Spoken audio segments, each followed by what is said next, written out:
오늘은 베드로후서 2장 1절로부터 9절까지입니다. 베드로후서 2장 1절로부터 9절까지입니다.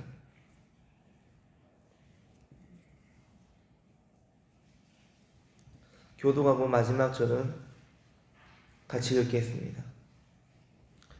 그러나 백성 가운데 또한 거짓 선지자들이 일어났었나니 이와 같이 너희 중에도 거짓 선생들이 있으리라.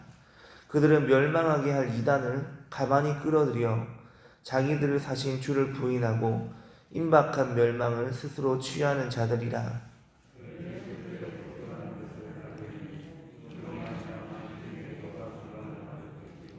그들이 탐심으로써 지어낸 말을 가지고 너희로 이득을 삼으니 그들의 심판은 예적부터 지체하지 아니하며 그들의 멸망은 잠들지 아니하느니라.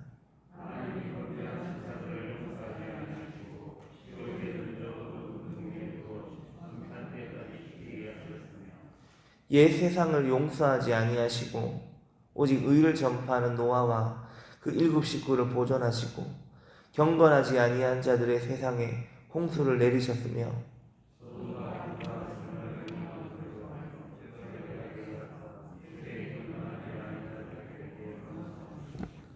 무법한 자들의 음란한 행실로 말미암아 고통당하는 의로운 롯을 건지셨으니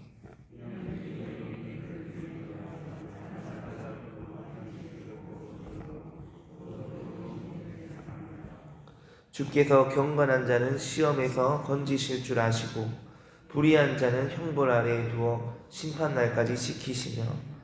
아멘. 우리 5절입니다. 5절 같이 읽겠습니다. 옛 세상을 용서하지 아니하시고 오직 의를 전파하는 노아와 그 7 식구를 보존하시고 경건하지 아니한 자들의 세상에 홍수를 내리셨으며. 아멘. 오늘 본문을 묵상할 때 우리가 오해하지 말아야 할 점은 노아가 방주에 들어갈 때 혼자 들어간 것이 아니라 가족 전부를 다 데리고 들어갔다는 것입니다. 오늘 본문 5절에 보면 노아와 그 7 식구를 보존하시고 저와 여러분도 노아처럼 온 가족을 방주로 데리고 들어갈 수 있는 그런 사람들이 될 수 있기를 축복합니다. 노아는 120년 동안 방주를 만들었습니다. 다시 말하면 하나님은 홍수 심판을 예고하시고 난 뒤에 즉각적으로 세상을 심판하신 것이 아니라 120년이라는 긴 시간을 주셨다는 겁니다. 사람들이 충분히 회개하고 돌아올 수 있는 충분한 여지를 주셨음에도 불구하고 아무도 돌아오지 않았습니다. 왜 그랬을까요? 여러분 이상하지 않습니까? 그런데 최근에 우리가 묵상했던 역대하 말씀과 연관지어 생각해 볼 때 힌트를 조금 얻을 수 있다고 생각합니다. 이 120년이라는 긴 세월 동안에도 돌아오지 않은 이유는 당시 세상에도 1절에 보면 거짓 선지자, 거짓 선생들 이런 존재가 그 당시에도 있었기 때문입니다.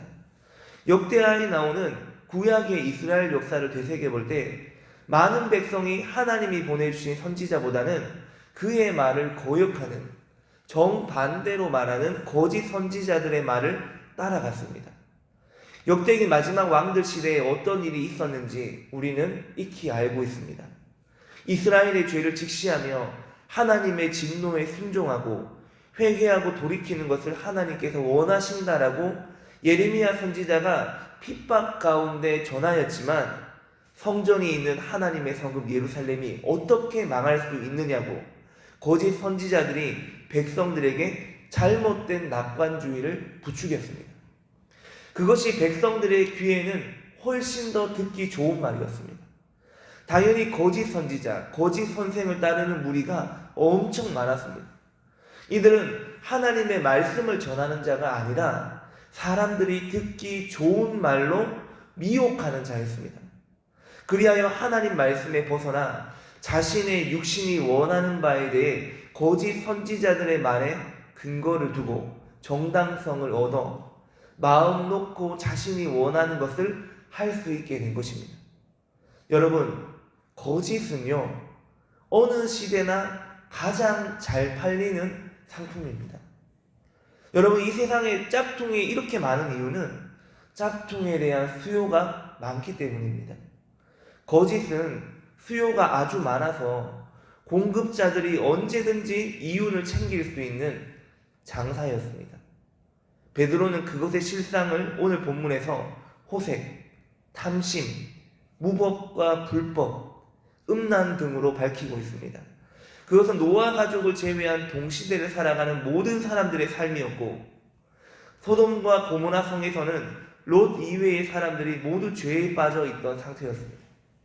베드로전서 3장 20절에 보면 그들은 전에 노아의 날 방주를 준비할 동안 하나님이 오래 참고 기다리실 때에 복종하지 아니하던 자들이라. 노아는 120년 동안 방주를 준비하면서 의를 전파했습니다. 의라는 것은 당시의 복음을 의미하는 겁니다. 홍수 심판에 대한 하나님의 말씀을 그들이 듣든지 아니 듣든지 간에 노아는 120년 동안 전하였고, 하나님은 120년 동안 기다려 주셨는데, 중요한 것은 노아와 7 식구를 제외하고는 아무도 돌아오지 않았다는 겁니다. 그런데 이 본문이 한편으로 우리에게 위로를 주는 것은 120년 동안 전도를 해도 한 사람도 구원받지 않을 수도 있다는 것을 역설하고 있습니다. 그 사람이 몇 명을 전도했느냐, 그것만이 전도의 열매를 결정하는 것이 아니라 그 사람이 어떤 마음으로 전도 현장에 있었느냐가 나중에 하나님이 보실 때 진정한 열매로 판단되게 될 것입니다. 노아 당시에 하나님을 믿는 백성들이 없었던 것이 아니라 당시에 많이 있었습니다. 그런데 하나님을 믿는 백성은 많이 있었지만 하나님의 말씀을 믿는 사람은 아무도 없었습니다. 성경이 말하는 것 중에 하나가 이것입니다. 하나님의 백성들이 하나님을 믿기는 하지만 하나님의 말씀을 믿지 않는다는 거예요. 하나님을 믿지만 하나님의 말씀을 믿지 않는다는 거예요. 노아가 120년 동안 홍수 심판에 대해 전파했지만 아무도 믿지 않았습니다. 하나님을 믿고 있는데 무슨 심판이 있겠느냐, 그렇게 이야기한 겁니다. 오늘날 현대교회에서 가장 많이 하는 말도 이것입니다. 예수 믿는데 무슨 심판이 있겠느냐고. 예수님을 믿기만 하면 다 천국 가고 예수님을 믿기만 하면 심판받지 않는다는 말은 듣기에는 참 좋은 말이지만 그 말이 과연 성경적인가 하는 것은 우리가 심사숙고해 볼 필요가 있습니다. 노아의 홍수 때도 믿는 자들이 다 방주에 들어간 것이 아닙니다. 5절에 보면 경건하지 아니한 자들의 세상에 홍수를 내리셨으며, 하나님이 홍수로 세상을 심판한 이유가 무엇입니까? 사람들이 경건하지 않았기 때문입니다. 경건하지 않다는 말이 무엇을 뜻하는지 그 아래 말씀을 보면 알 수가 있습니다. 우리 6절부터 10절까지 교독하겠습니다. 소돔과 고모라 성을 멸망하기로 정하여 죄가 되게 하사 후세에 경건하지 아니할 자들에게 본을 삼으셨으며,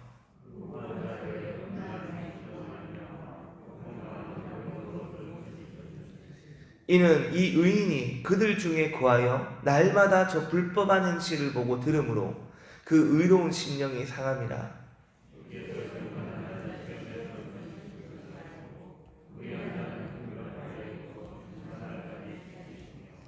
특별히 육체를 따라 더러운 정욕 가운데서 행하며 주관하는 일을 멸시하는 자들에게는 형벌할 줄 아시느니라.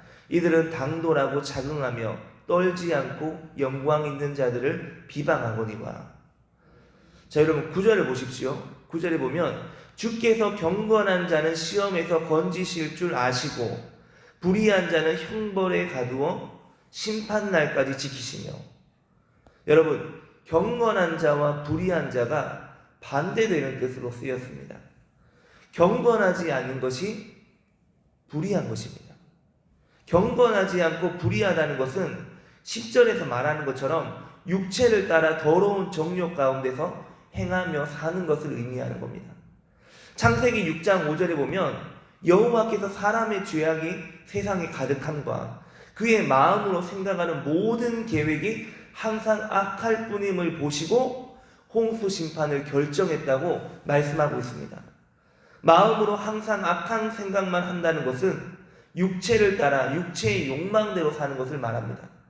노아 홍수 당시에 불신자들만이 아니라 믿는 가정에서 태어난 셋의 후손들도 육체를 따라 살다가 홍수 심판에 멸망당했습니다. 하나님을 믿기는 하지만 경건하게 살지 않으면 마지막 날에 심판을 받는다는 것을 말씀하고 있는 겁니다. 그래서 여러분, 베드로전서 1장 15절에서 이렇게 말합니다.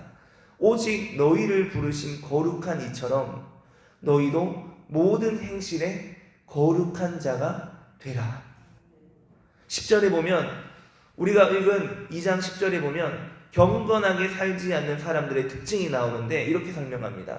중간에 보면 이들은 당돌하고 자긍하며 떨지 않고 영광 있는 자들을 비방하거니와. 경건하게 살지 않는 사람들의 특징을 뭐라고 하냐면 떨지 않고라는 표현을 사용합니다. 떨지 않고. 이 떤다는 것은 두려움과 떨림을 말하는데, 이사야 66장 5절에 보면 여호와의 말씀으로 떠는 자들아. 하나님을 믿는 사람들은 하나님의 말씀 앞에서 긴장감을 갖고 있어야 된다는 겁니다. 다시 말하면 하나님 말씀이 선포될 때 그 말씀을 무겁게 받아들여야 한다는 겁니다. 왜 그런지 그 이유를 우리 같이 살펴보겠습니다. 우리 앞으로 좀 넘겨서 요한복음 12장을 보겠습니다. 신약성경 166쪽입니다. 요한복음 12장입니다.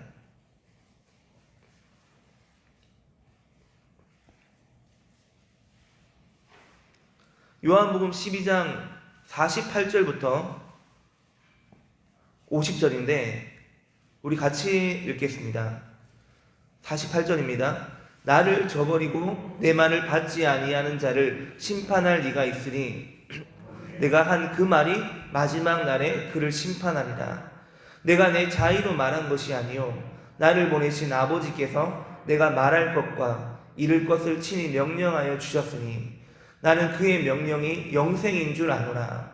그러므로 내가 이르는 것은 내 아버지께서 내게 말씀하신 그대로니라 하시니라. 아멘. 여러분, 48절에 보면 내가 한 그 말이 마지막 날에 그를 심판하리라. 여러분, 우리 인생의 마지막 날에 있는 심판은 예수를 믿고 있던 우리에게 너 예수를 믿었냐? 그것을 묻는 것이 아니라 너 예수님이 하신 말씀대로 살았느냐? 살지 않았느냐로 심판을 받는 겁니다. 50절에 보면 그의 명령이 영생인 줄 아노라. 하나님 말씀 앞에 두려움과 떨림을 가져야 하는 이유는 그분의 명령이 우리에게 영생을 주는 말씀이기 때문입니다. 우리에게 영원한 생명을 주는 말씀입니다. 요한복음 8장 47절에 보면 하나님께 속한 자는 하나님의 말씀을 듣나니 너희가 듣지 아니함은 하나님께 속하지 아니하였음이로다. 여러분, 이 말씀은요 불신자들에게 하는 말씀이 아니라 당시에 하나님을 믿는 유대인들에게 주신 말씀입니다. 그 사람이 진정 하나님께 속한 사람인가 아닌가는 하나님을 믿는지 안 믿는지가 아니라 하나님의 말씀대로 살았는지 살지 않았는지, 그 말씀을 들었는지 듣지 않았는지, 그것에 달려있다는 것입니다. 하나님 말씀이 영생이라는 것을 늘 잊지 않는 우리 모두가 될 수 있기를 축원합니다. 함께 기도하겠습니다. 하나님, 오늘은 베드로서 2장에 나오는 심판에 관한 말씀을 함께 살펴보았습니다.